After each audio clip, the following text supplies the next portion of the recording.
अस्सलाम वालेकुम। मेरा नाम इल्सा है और रोल नंबर 19TE84 है। इस क्वेश्चन में हमें एफएफटी परफॉर्म करने को कहा गया और उसके थ्रू सैम्पलिंग रेट हमने निकालना है और हमने जो इसकी हायर फ्रीक्वेंसीज़ होंगी उसको एलिमिनेट करके चेक करना है कि सिग्नल्स में क्या चेंजिंग आ रही हैं।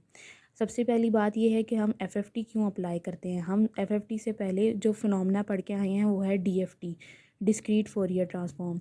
डिस्क्रीट फोरियर ट्रांसफॉर्म में हमारे पास ड्रॉबैक क्या होता है कि हमारे पास मैक्सिमम नंबर्स ऑफ मल्टीप्लिकेशंस और एडिशंस आ रही होती हैं।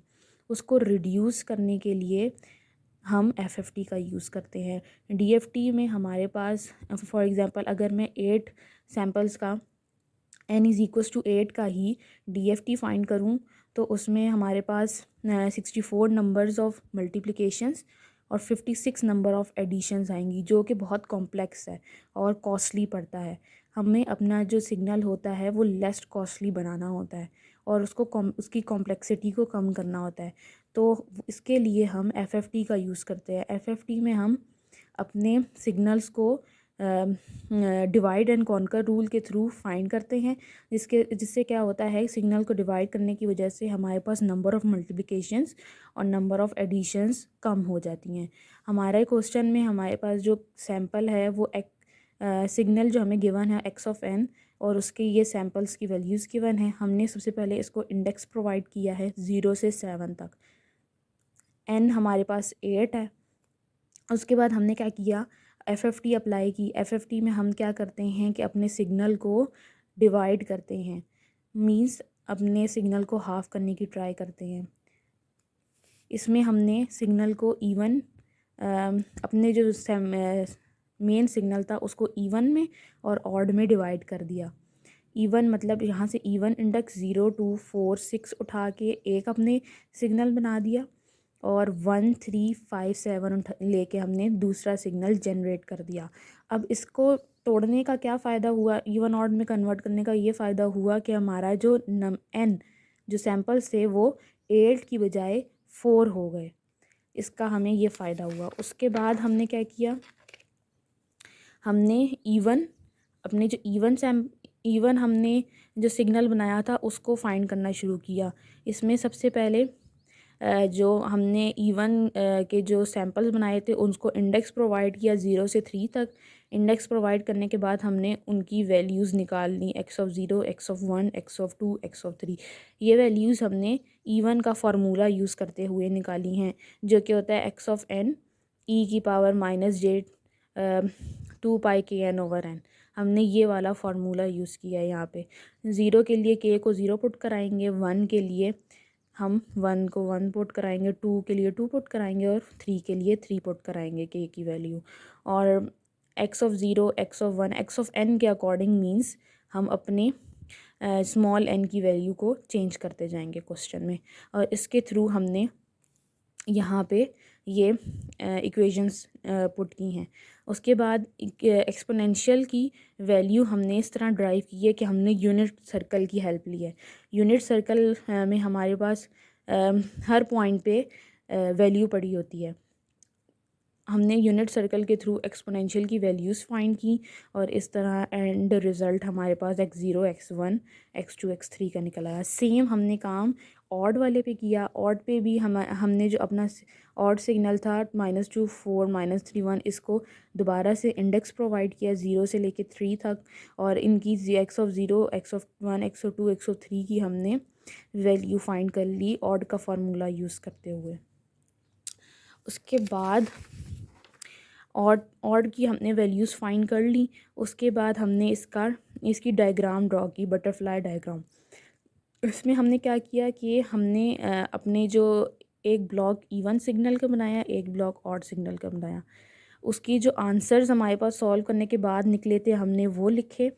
और बटरफ्लाई डायग्राम में हम इस तरह सॉल्व करते हैं कि हमारा जो फर्स्ट इवन का सिग्नल है वो ऐड होगा फर्स्ट ऑड के सिग्नल के साथ मल्टीप्लाई हो और इसको हम मल्टीप्लाई करवाएंगे अपने वेट के साथ। इसका फार्मूला होता है EX + WNK/OK, मीन्स इवन की वैल्यू प्लस वेट हमारा और ऑड की वैल्यू सेम। इसी तरह हमने अपने सेकंड पॉइंट पे जो वैल्यू थी 1+2j उसको ऐड करवाया 1-3j में और मल्टीप्लाई करा दिया W585 के साथ। और ये जो वेट की वैल्यूज़ हैं ये हमने किस तरह पुट की, ये भी यूनिट सर्कल के थ्रू हमने पुट की। हमने 1 पे अपना W80 रखा और हम रिवर्स ऑर्डर में अपने सर्कल को ड्रा करना शुरू किया anti clockwise, W81, W82, W83, W84 इस तरह हम ड्रॉ करते गए। और यहाँ से हमने वैल्यूज़ की पुटिंग की इस फार्मूले में। यहाँ हमने अपनी इवन की वैल्यू डाली, वेट की वैल्यू डाली और ऑड की वैल्यू डाली, तो हमारी हर पॉइंट की FFT ड्राइव हो गई। उसके बाद हमने नोट किया कि हमारे पास जो मल्टीप्लिकेशंस आ रही थी DFT निकालने के बाद, हमारे पास जो मल्टीप्लिकेशंस आई थी वो हमारे पास एंड फार्मूला n स्क्वायर होता है मल्टीप्लिकेशंस का, तो 4 पुट कराया तो 16 आई।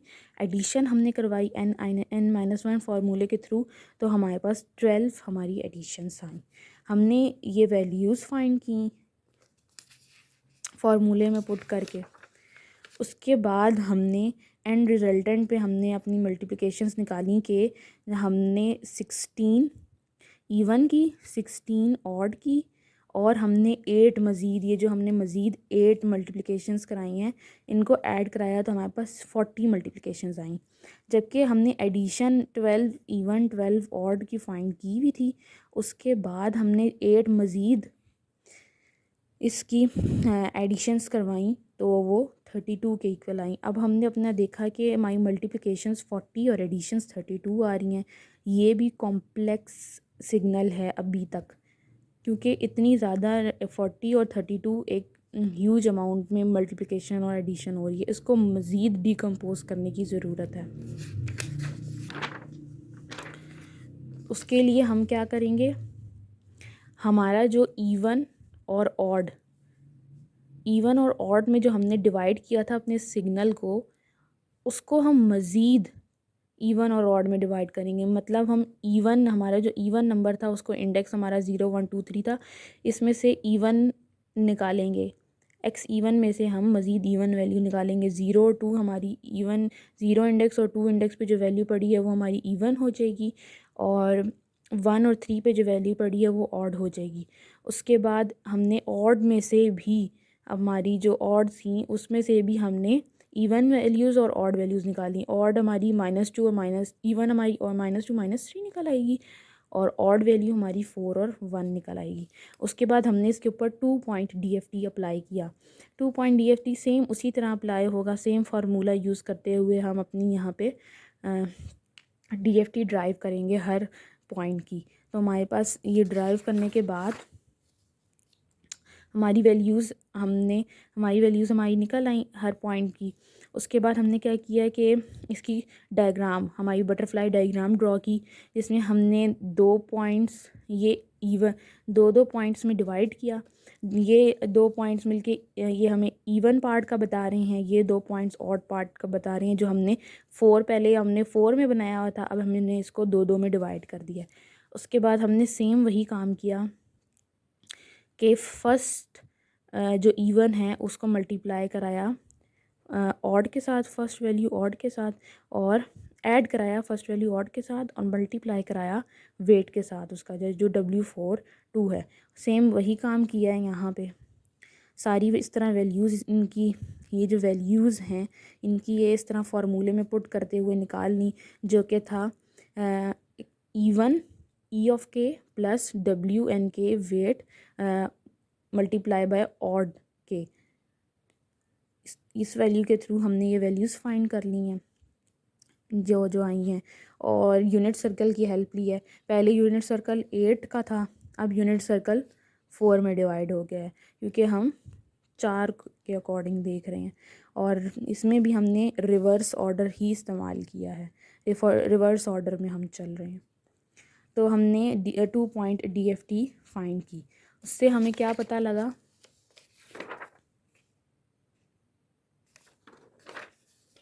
DFT फाइंड करने से हमें पता लगा कि हमारी जो नंबर ऑफ़ मल्टीप्लिकेशंस हैं वो अब 4 हो गई हैं और नंबर ऑफ़ एडिशंस जो हैं वो 2 हो गई हैं। अब हमारा जो सिग्नल था वो लेस कॉम्प्लेक्स हो गया है, क्योंकि हमारे पास पहले जो मल्टीप्लिकेशंस आ रही थी वो 40 थी और एडिशंस जो आ रही थी वो 32 थी। अब 40 से मल्टीप्लिकेशंस 4 पे आ गई हैं और एडिशन 32 से 2 पे आ गई हैं, जो कि जिससे हमें पता लग रहा है कि हमारा सिग्नल रिड्यूस हो गया और ये लेस कॉस्टली हमें पड़ेगा। उसके बाद हमने क्या किया, अपनी जो 8 पॉइंट DFT हमने फ़ाइंड की थी उसके जो पॉइंट्स की वैल्यू है हमने वो फ़ाइंड की है। ये पॉइंट्स की वैल्यू हमने किस तरह फ़ाइंड की है, इसके ऊपर हमने फार्मूला लगाया मैग्नीट्यूड का, अंडर रूट रियल पार्ट का स्क्वायर प्लस इमेजिनरी पार्ट का स्क्वायर। इसके अकॉर्डिंग हमने इनकी वैल्यूज़ फ़ाइंड की। वैल्यूज़ फ़ाइंड करने के बाद हमने ये यूज़ करनी है वैल्यूज़ एम्पलीट्यूड स्पेक्ट्रम ड्रॉ करते हुए। हमारे पास जो सैम्पलिंग रेट था, क्वेश्चन नंबर 1 हमारे पास सैम्पलिंग रेट 48 के गिवन था। हमने यहाँ से मैक्सिमम फ्रीक्वेंसी फ़ाइंड की। मैक्सिमम फ्रीक्वेंसी इस तरह फ़ाइंड हुई कि 48 को हमने 2 पे डिवाइड कराया तो 24 हमारी मैक्सिमम फ्रीक्वेंसी आ गई। अब हमने चेक करना है कि हमने 24 जो फ्रीक्वेंसी हमारी आई है हमने किस पॉइंट पे रखनी है। हमारे पास N 8 था,